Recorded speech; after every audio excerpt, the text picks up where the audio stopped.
Singapore tour వెళ్ళినా, Japan వెళ్ళినా, Africa వెళ్ళినా, ఏ ఊర్లు వెళ్ళినా సరే ఆయన చేసేదేమీ లేదు. జగన్ గారు కూర్చున్నా, నుంచున్నా, బయట వీధిలో ఉన్నా, ఊర్లో ఉన్నా, ఎక్కడ ఉన్నా సరే ప్రజలు తనకు ఎప్పుడు సపోర్ట్గా ఉంటారు. అమరావతి చేస్తానన్నారు, అది సింగపూర్ చేస్తాను, ఏదైనా సరే ఓటే. తను ఏం చేసేదేమీ లేదు. రెడ్ బుక్ రాజ్యాంగం తను రాశారు. జగనన్న రాజ్యాంగంలో ఎప్పుడు ప్రజలకి మంచి పరిపాలన జరుగుతుందని అయితే మటుకి ఖచ్చితంగా మేము బల్లగుద్ది చెప్తాం. టూర్ వల్ల ఆంధ్రప్రదేశ్కి పెట్టుబడులు తీసుకొస్తా ఉంటారు, ఎలా చూస్తారు మీరు? ఇది చాలా బూటకం అండి. చంద్రబాబు నాయుడు ఇప్పుడే కదా గతంలో కూడా చూసాం.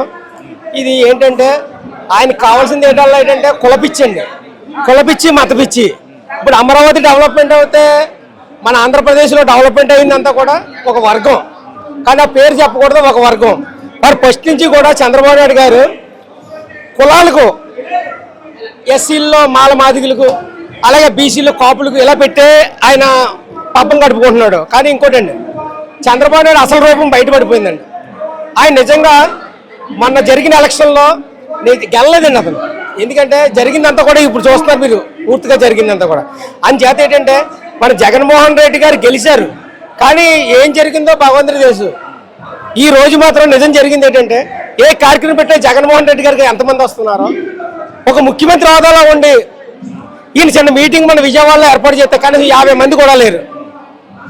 దానికోసం మనం ఆలోచించవలసింది ఏంటంటే, జరిగిపోయిందండి. ఇక్కడి నుంచి ప్రజలందరూ కూడా తెలుసుకున్నారు ఏ సంక్షేమ పథకాలు ఎవరిచ్చారు. అబద్ధాల మోసపూరిత పథకాలతో ముందుకు వచ్చి ఈరోజు ప్రజలకు ఏం చేస్తున్నారు అన్నది అందరూ చూస్తున్నారు. ఎందుకంటే మేము అంతా కూడా చేసేది ఏంటంటే, మంచితనం ఎవరు చేస్తే వాళ్ళే, మనకు పార్టీ కాదు, కులం కాదు, మతం కాదు. ఈరోజు జగన్మోహన్ రెడ్డి గారు ఎన్ని పథకాలు ఇచ్చారో అందరికీ తెలుసు. మేము పార్టీ తరఫున చెప్పట్లే. నేను ఎస్సీ నాయకులు ఇంకోటి కూడా చెప్పను.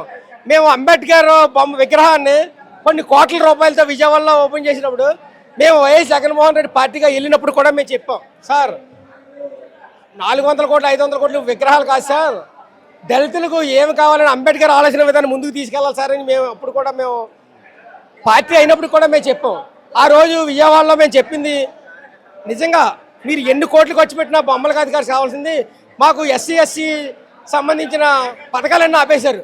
ఆ పథకాలను పునరుద్ధరించండి చాలు. మీరు జరగలేదండి.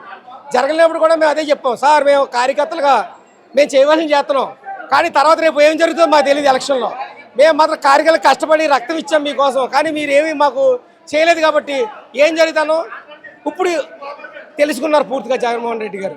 కార్యకర్త లేకుండా ఏ పార్టీ నిలబడదు అంటే మొన్న కార్యకర్తలకి గుర్తింపు అవ్వాలి మెయిన్ ఇంపార్టెంట్గా. ఎస్సీల్లో ఎవరైతే మన పార్టీ కోసం పోరాడారో వాళ్ళంతా తెలుసు. ఆయన కులం లేదు, మతం లేదు, పార్టీ లేదు, ఏమీ లేదు, అందరికి ఇచ్చామన్నారు. ఈరోజు వాలంటీర్లను ఉపయోగించుకుని మా కార్యకర్తలని నెట్టి విడిచాడు ఆయన, తెలుసుకున్నాడు ఆయన. ఈరోజు నెక్స్ట్ 2029 ఎలక్షన్లో ఒకవేళ ముందు రావచ్చు, వెనక రావచ్చు, ఆయనకి నిజంగా మాతో నమ్మకం ఉంటే మేము మళ్ళీ గెలిపించాం.